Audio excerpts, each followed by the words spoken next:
ተባረክ ይልሃል እግዚአብሔር። ተባረክ ብሎ ማንስ ቢረግም ይውጧል፣ በረከት ያደርገዋል እርግማኑን ራሱ እግዚአብሔር ተባረክ ካለ እና ምን አለ ሰው እማያየውን አየው።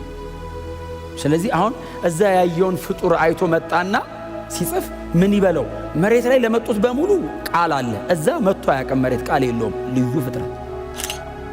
ጳውሎስ ይሄንን ስለ ክርስቶስ ፍቅር አወራው። ኢየሱስን እየወደድኩት ስኖራው የሚገለኝ ብዛቱ አለ። ለምን ወደድከው ብሎ እገደላለሁ። ዕብራውያን ምዕራፍ 6 ከቁጥር 7 ጀምሮ ዘወትር በእርሷ ላይ የሚወርደውን ዝናብ የምትጠጣና ለሚያርሷትን ፍሬ የምትሰጥ መሬት ከእግዚአብሔር በረከትን ትቀበላለች። ነገር ግን እሾህና አሜከላ የምታበቅል መሬት ዋጋ ቢስ ትሆናለች፣ መረገሚያዋም ተቃርቧል፣ መጨረሻዋም በእሳት መቃጠል ነው። ወዳጆች ሆይ ምንም እንኳ እንደዚሁ ብንናገርም ከድኅነታችሁ ጋር የተያያዘ ታላቅ ነገር እንዳላችሁ እርግጠኞች ነን።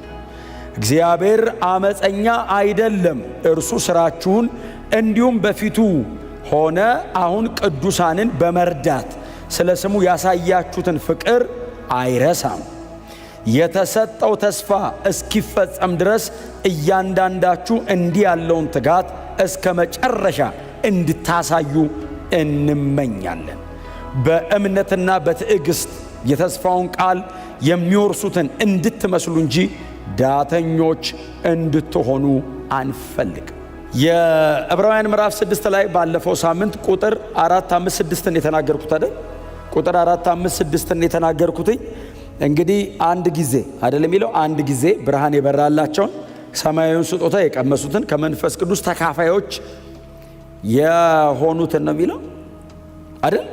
መልካሙን የእግዚአብሔር ቃልና የሚመጣውን ኃይል የቀመሱትን በኋላ ግን የካዱትን እንደገና ወደ ንስሐ መመለስ አይቻልም። ምክንያቱም እነርሱ ለገዛ ጥፋታቸው የእግዚአብሔር ልጅ እንደገና ይሰቅሉታል ያዋርዱታልም ብሎ የዚህ ደብዳቤ ጸሐፊ ምክር፣ ትእዛዝ፣ ማስጠንቀቂያ አንድ ላይ አያይዞ ለነዚህ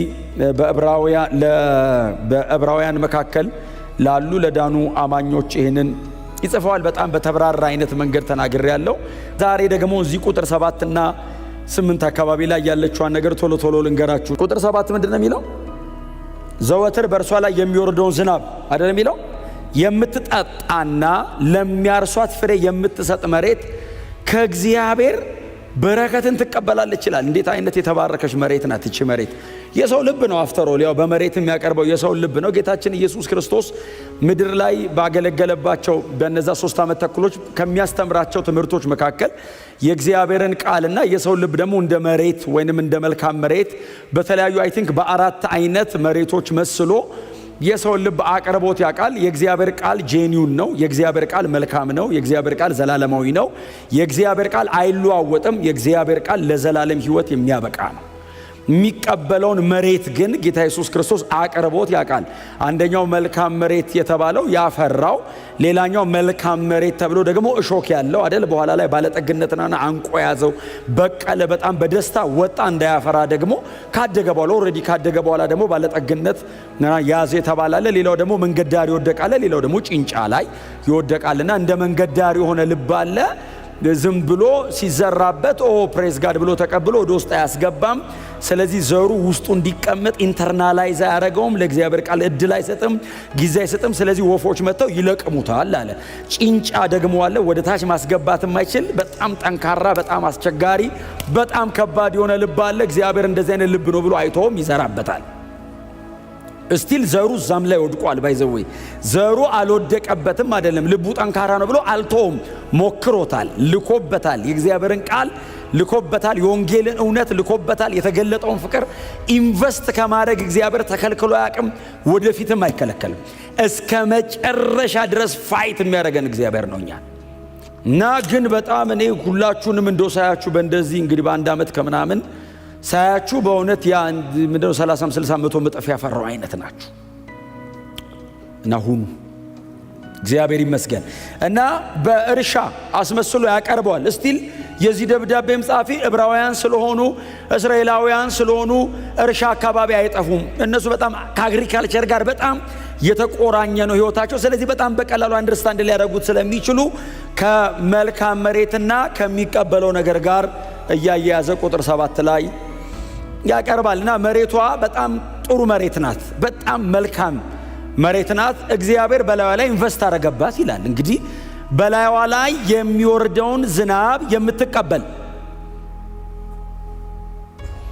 እምትጠጣ፣ ዝም ብሎ ሲወርድባት እየተቀበለች የማታፈስ እምትጠጣ፣ ተዛስ ለሚያርሱባት ደግሞ ፍሬ የምትሰጥ። ከቁጥር 1 እስከ 5 ሄዳችሁ ማንበብ ትችላላችሁ። እግዚአብሔር መጥቶ በነቢዩ ኢሳይያስ በኩል እስራኤልን ይሁዳን ይናገራታል። እስራኤል ለኔ እንደ ወይን እርሻ አይደለችምን አለ እግዚአብሔር። ወይን እርሻ ናት እስራኤል ለኔ፣ ህዝቤ ለኔ እንደ ወይን እርሻ ነው። እኔ ደግሞ ገበሬ ነኝ እና መጥቼ ያንን የቫይነር እንትኑን ምንድነው የወይን እርሻውን እኮተኩተዋለሁ አለ እግዚአብሔር። ነው እንግዲህ እየተናገረ ያለው በነብዩ በኩል። እኮተኩተዋለሁ ብቻ አይደለም፣ ፍግ አረግለታለሁ፣ ውሃ አጠጣዋለሁ፣ የሚያስፈልገውን ለማደግ ለማፍራት ለመለምለም የሚያስፈልገውን ነገር በሙሉ አድርግለታለሁ አለ እግዚአብሔር። የኔ ድርሻ መኮትኮት፣ ማስተካከል፣ ማዘጋጀት፣ ማጠጣት፣ ሁሌ ካልቲቬት ማድረግ፣ ይሄንን አደርጋለሁ። እንደውም እኮ ለወይኔ ስፍራ ምን ያላረኩለት ነገር አለ እግዚአብሔር። አሁን እርሻው ራሱ ይጠየቃል። እግዚአብሔር ምን አላረገልም ሲባል ሁሉን አርጎልኛል፣ ላለማፍራት ምክንያት እስኪያጣ። አይቻልም። በእግዚአብሔር ቤት ውስጥ ኖሮ አለማፍራት አይቻልም። ማፍራት ታምር አይደለም፣ ናቹራል ነው፣ ኖርማል ነው ማፍራት። ሰምታችሁኛል። አለማደግ ማደግን በጣም ረጅም ሳምንት ስለተናገርኩት አለማደግን እኔ አሁን በጣም እንደ ተአምር አላይም። ማደግንም እንደዛው። አለማደግ ህመም ነው። አለማደግ ልክ አይደለም። አለማደግ ጤንነት አይደለም። የማያደግ ነገር መሞት የጀመረ ወይንም የሞተ ነው። ማደግ ናቹራል ነው። ተቀብሎ መመለስ ናቹራል ነው። መሬት ዝናብ ሲዘንብበት እንደሚጠጣ እንደሚቀበል፣ ቀጥሎ ለሚያርስበት ምላሽ እንደሚሰጥ እንደዚሁ ነው አለ እግዚአብሔር። ኢሳይያስ 55 ቁጥር 10 ትዝ ይላችኋል። ስለ እግዚአብሔር ቃል የተነገረ ክፍል ነው። ከቁጥር 7 አካባቢ ጀምራችሁ ካያችሁት መንገዴ ከመንገዳችሁ፣ ሐሳቤ ከሐሳባችሁ፣ ሰማይ ከምድር እንደሚርቅ እንደዚህ የራቀ ነው እያለ ይመጣና ዝናብና በረዶ ከሰማይ እንደሚወርድ ምድርንም እንደሚያረካት ታፈራና ታበቅል ዘንድ እንደሚያደርጋት ለዘሪ ዘርን ለበላተኛ መብል እንድትሰጥ እንደሚያደርጋት ቃሌ እንዲሁ ይሆናል። ከላይ ዝናብና በረዶ ወርዶ መሬት ከተቀበለች በኋላ ጸጥ አትልም። ለሚዘራ ዘርን ለበላተኛ መብልን ትሰጣለች አለ። ከዛስ ቃሌ እንዲሁ ነው። የእግዚአብሔር ቃል በምን ተመሰለ? በዝናብና በበረዶ ከሰማይ በሚወርድ ሕዝቡስ በመሬት ዝናብና በረዶ ወርዶባት መሬት ካፈራች፣ ይሄ ዝናብና በረዶ ከሰማይ ወርዶ ውሃ ፈሶ መሬትን ፍሬያማ ካረገ፣ ጄኒውን የሆነ ኮራፕትድ ያልሆነ ዘላለማዊው የኔ ቃል መጥቶ እንዴት አያፈራም?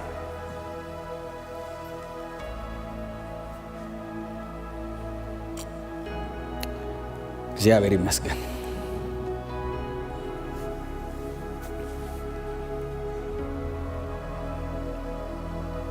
ዕብራውያን ይገባቸዋል። ባይዘው ከላይ ጀምሮ ተያይዞ እየመጣ ያለ ሐሳብ ስለሆነ ይገባቸዋል። የሚቀጥሉትም ቁጥሮች ላይ 9 እና 10 ከዚህ ጋር የተያያዘ ሐሳብ ነው። በደንብ አንደርስታንድ ኮንቴክስቹዋሊ አንደርስታንድ ያደርጉታል እነሱ። እናንተም አንደርስታንድ እንደምታደርጉት ተስፋ አደርጋለሁ ስለምን እየተወራ እንደሆነ። ምክንያቱም ከላይ እየተወራ ያለው የነበረን ነገር ስለ መካድና ስለ መተው ነው። ስለዚህ አሁንም ሬዚስት እንዳያደርጉ ደግሞ ሜታፎሪካሊ በሌላ መንገድ ደግሞ መጥቶ እያስረዳ ነው ይሄ ሰውዬ። አሁንም ስቲል እያስረዳቸው ነው። የመጀመሪያው አልገባንም፣ ትንሽ ጠጠር አለብን፣ ጠንከር አለብን ሲሉ ናቹራሊ እስራኤል የምትታወቀው በእርሻ ነው። እርሻ ማያውቃል እናንተ ማል ይላቸዋል። የለም በእርሻ አይደል እንዳገር የምትታደ እስከ ዛሬ ድረስ በእርሻ በጣም እኮ ነው የሚታወቁት። ታዲያ አሁን ደግሞ በዚህ መንገድ ላስረዳችሁ። ጎናችሁ አርሶ ለእግዚአብሔር ቃል ምላሽ ስጥ በሉት። እግዚአብሔር ገበሬ ነው። እግዚአብሔር ገበሬ ነው። የእርሻ ባለቤት ነው። እግዚአብሔር ገበሬ ነው። ምናልባት ለእናንተ በጣም በቀላሉ እንዲገባችሁ ዮሐንስ 15 ሁልጊዜ የምናወራው የእግዚአብሔር ቃል ክፍል ነው። ዮሐንስ 15 እግዚአብሔር ገበሬ ነው። መጽሐፍ ቅዱስ ላይ እናንተ እርሻ ናችሁ ካለ እግዚአብሔር ገበሬ ነው።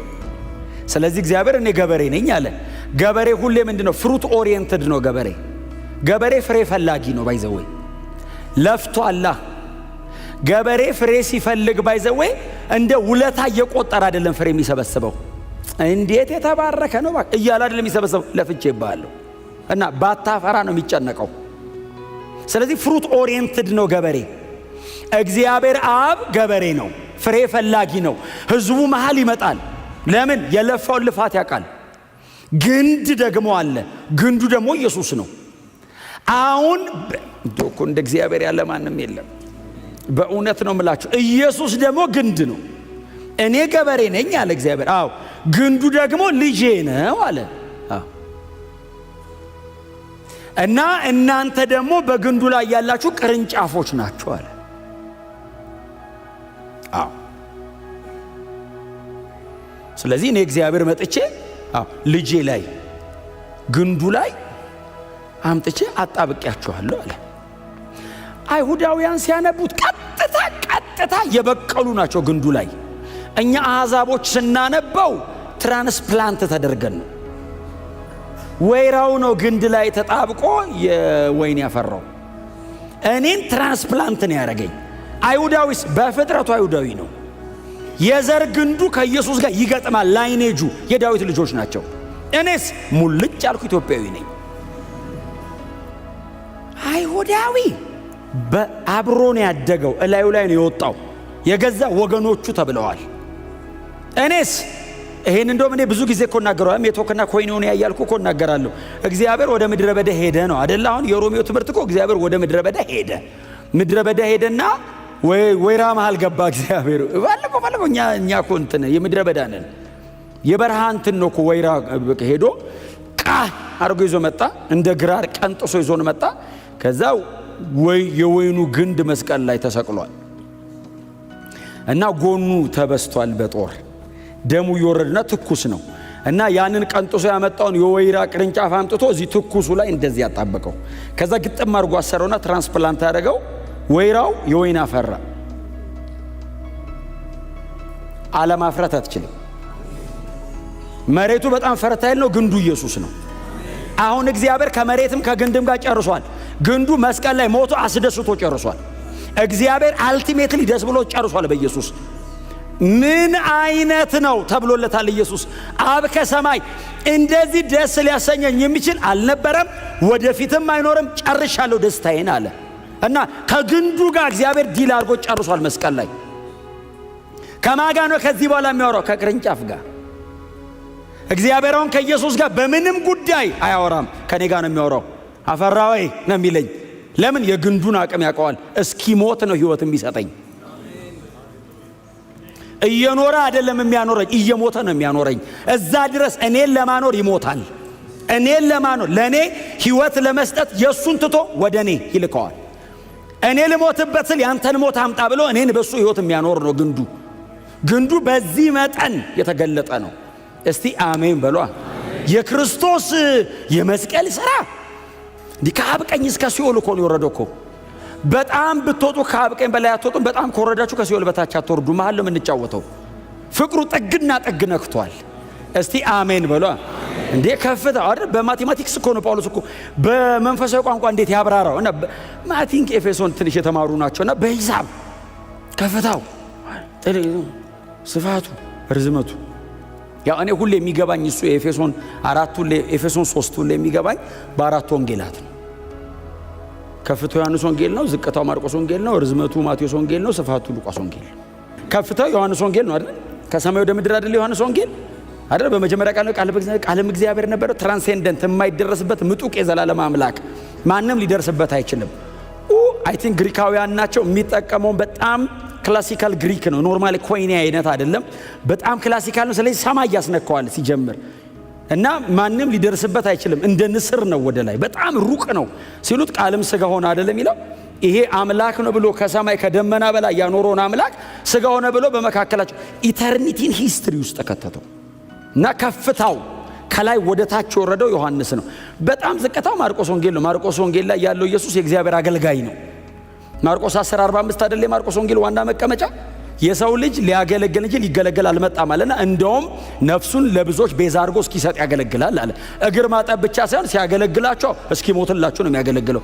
እንደዚህ አይነት አገልጋይ ታይቶ አያውቅም። እየሞተ ሁሉ ያገለግላል ተብሎ በጣም ዝቅታው ነው። ርዝመቱ ደግሞ የማቴዎስ ወንጌል አይደለም። ክራይስት እኮ ማቴዎስ ወንጌል ላይ ማን ኦፍ ስክሪፕቸር ነው፣ የመጽሐፉ ሰው ነው። እና ኢየሱስ ማቴዎስ ወንጌል ላይ ብሉይ ኪዳንን ወክ የሚያደርገው አይደል? ከዛ ከዘፍጥረት ጀምሮ እስከ መጣበት ድረስ ያለውን እንዲህ የሚለው ቃል ተፈጸመ፣ እንዲህ ያለው ቃል ተፈጸመ የሚለው ማቴዎስ ወንጌል ማን ኦፍ ስክሪፕቸር ነው። ወደ ኋላ ብታየው ርዝመቱ ርዝመት እንዳይመስል፣ ስፋቱ ደግሞ የሉቃስ ወንጌል ነው። ለሰው ሁሉ የተገለጠ የእግዚአብሔር ማዳን የተባለበት ዩኒቨርሳሊ ኢየሱስ አይሁድን ብቻ ሳይሆን ዓለምን እንደሚያድን የተገለጠው ሉቃስ ወንጌል ላይ ነው። የአሕዛብ ወንጌል ነው ስፋቱ ሉቃስ ወንጌል። ማን ያመልጣል ከዚህ? እና እግዚአብሔር በዚህ መጠን ነው ልጁን የሚያየው። እንደዚህ አይነት ግንድን ያለኝ ይላል። አዎ ምን አይነት እድለኛ ቅርንጫፍ ነኝ። ለማፍራት ምንም አልተጠየኩም፣ ግንዱ ላይ መኖር ብቻ ነው የተጠየኩት። ተጓተት አላለኝም። ግንዱ ሆይ እባክህ እባክህ አልልም። መስቀል ላይ ሞቶ ዝርግፍ አድርጎታል ላይ ያልፈሰሰ ጸጋ የለም፣ ያልወረደ መንፈስ የለም፣ ያልተሰጠ ትምህርት የለም። እዚህ ውስጥ the whole counsel of God አለ። እግዚአብሔርን ከፈለከው ኢየሱስ ውስጥ አለ። ጸጋ ከፈለክ ኢየሱስ ውስጥ አለ። ምንም ነገር አለ። ግንዱ የሚነራል ችግር የለበትም። አንተ ማደግ ከፈለክ እስከ መጨረሻ የሚያሳድግ ብቃት ይሰጣል። በኋላ ላይ ነው አላፈራ ካለ ምናምና ያለው እንጂ ቁጥር 7 እኮ ትግሉ ምንድን ነው? ከእግዚአብሔር ዘንድ የተባረከች ናት እቺ መሬት። የመጀመሪያው ዘላለማዊው የእግዚአብሔር ፕሮግራም ምንድን ነው? ኢየሱስ ላይ ተጣብቄ በክርስቶስ ፍቅር ውስጥ ሆኜ እግዚአብሔርን ደስ እያሰኘው እንድኖር። አለማፍራት አይቻልም። ባላፈራስ የሚባል ኦፕሽን የለም። ካላፈራ በሕይወት የለም። ማፍራትስ ውለት አይደለም ለእግዚአብሔር። እየኖርክ ነው ማለት ሕይወት አለ ማለት ነው። አንዳንድ ሰው በጣም ሲጸልይ ይገርማቸዋል። ለእግዚአብሔር ስል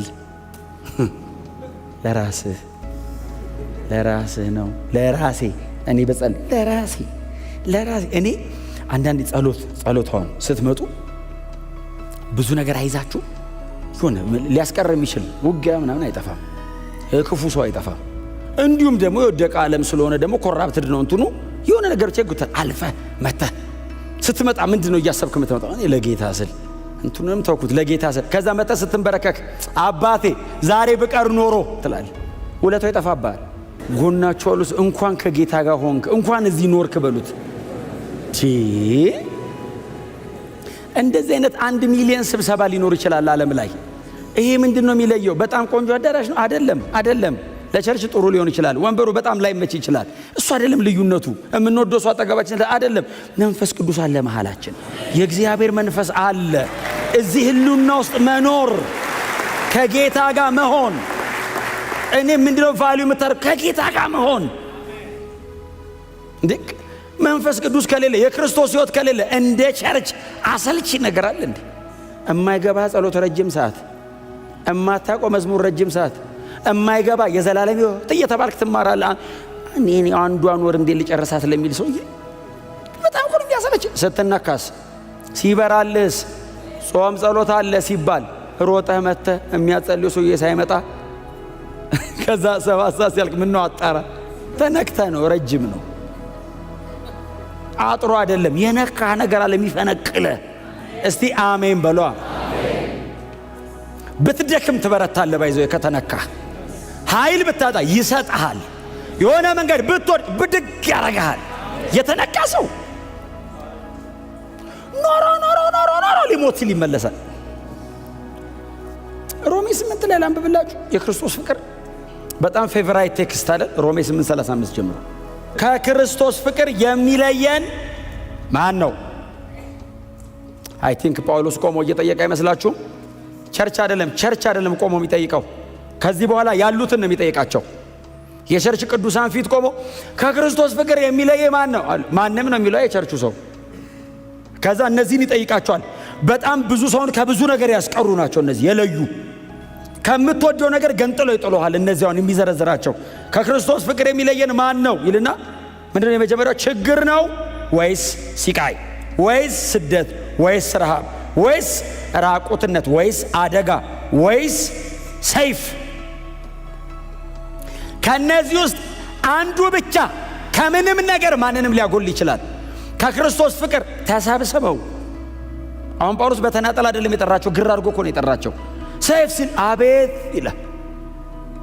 ችግር ሲል አቤት፣ ሲቃይ በሙሉ መጡ። ስለ አንተ ቀኑን ሙሉ ከሞት ጋር እንጋፈጣለን፣ እንደሚታረዱ በጎች ተቆጠረን። ይሄ ትክክለኛ ቃሉ ያለው መዝሙር 44:22 ላይ ነው ያለው። ባይዘው መዝሙር 44:22 ላይ ቀጥታ ቃሉ ስለ አንተ ቀኑን ሙሉ እንገደላለን የሚለው ቃል ዳዊት ያለው ነው። ባይዘው ሳኦል ስንቴ ነው እናቴ እየመጣ እሱ ዋሻ ውስጥ ቁጭ ብሎ እኮ በር ላይ ይመጣል ሳኦል። ልጄ ዳዊት ይሏል። ዳዊት ቁጭ ብሎ ዋሻ ውስጥ በር ላይ ነው ባይዘው ሳኦል። ሰራዊት ይዞ ነው የሚመጣው፣ ዳዊት ብቻውን ከእግዚአብሔር ጋር። ልጄ ዳዊት ይለው ዳዊት ውስጥ ቁጭ ብሎ በእኔና በሞት መሃል አንድ እርምጃ ቀረ የሚል ከህይወት የተወሰደ መዝሙር ኑሮ ነው። አንድ ቀን በሳኦል ልጅ እጠፋለሁ ብሎ ይፈራ ነበር የሚል ቀለምባቸው። ስለዚህ ሲጽፈው ቀኑን ሙሉ ስላንተ እንገደላል፣ እየሞትኩ ነው የምኖረው አለ ጳውሎስ። ይሄንን ስለ ክርስቶስ ፍቅር አወራው። ኢየሱስን እየወደድኩት ትኖራው የሚገለኝ ብዛቱ አለ። ለምን ወደድኮ ብሎ እገደላለሁ። መቼ? ቀኑን ሙሉ። ድንገት የሚመጣ ያገኘኛል። ከጧት እስከ ማታ በገዳዮቼ መካከል ነው እየወደድኩት የምኖረው። እንዳይገሉኝ ብዬ አልፈራም፣ ይግደሉኝ ሲፈልጉ ከመውደድ አልጎልም ነው። ከዛ ቀጠለ ምንድነው የሚለው? ቁጥር 37 ሲጀምር ምንም አይለየንም ብሎ ደግሞ ጀመረ። በጣም ሶሊድ የሆነ በጣም የሚዳሰስ የእግዚአብሔር ቃል። አሁን በእውነት በዚህ እውነት ላይ በእንደዚህ አይነት ፊርም ስታንድ ላይ ያለ ሰው ወንጌል መስበክ የለበትም፣ መናገር የለበትም። እንደዚህ አይነት ፍቅር ኤክስፔሪየንስ የሚያደርግ ሰው መዘመር የለበትም፣ መጸለይ፣ መጮ እየተንከባለለ እያለ ማመስገን የለበትም። ሲያንሰው ነው በእውነት ለጌታ መሞት ያምራቸዋል። ይሄ ሲጋባቸው መኖር እኮ አይደለም፣ በሞትለት ራሱ ትንሽ ጋብ ካረገልኝ ይመልሰዋል አይደለም። እንደው የኔና እንትን ይሄ የሚያንገበግበኝ ትንሽ እንደው ኖራ እኮ አትረካም፣ ምንም አይለየንም ይልና ከዛ ምንድነው የሚለው? በዚህ ሁሉ ግን በወደደን በእርሱ ካሸነፍ። በዚህ ሁሉ ግን ማለት ምን ማለት ነው? ቱ ዘ ሚድስት ማለት ነው። ይሰባስባቸው ዙሪያውን ይንጫጫሉ። ሲቃይ፣ ሰይፍ፣ መከራ፣ ስደት፣ ሞት ሲንጫጩ፣ በዚህ ሁሉ ግን መሃላቸው ቆሞ እኮ ነው በወደደን በእርሱ ከአሸናፊዎች። ምን ማለት ነው? እነዚህ የተጠቀሱት ሻምፒየንስ ናቸው። ይሄ ዝም ብሎ ከየመንገድ የመጣ እንዳይመስል፣ ድል አድራጊ ነገስታት ድል አድርገዋል። ሂሮስ የተባሉ ሰዎችን አንበርክከው ብትንትናቸውን አውጥተው ያውቃሉ። አሸናፊዎች ናቸው። ክብር ለኢየሱስ ይሁንለት። እንደ ኢየሱስ የሚወደን ማንም የለም። እርሱ እስኪሞትልኝ ድረስ ይወደኛል። በእውነት ወደዚህ ወደ ክርስቶስ ፍቅር ነው መጥራችሁ።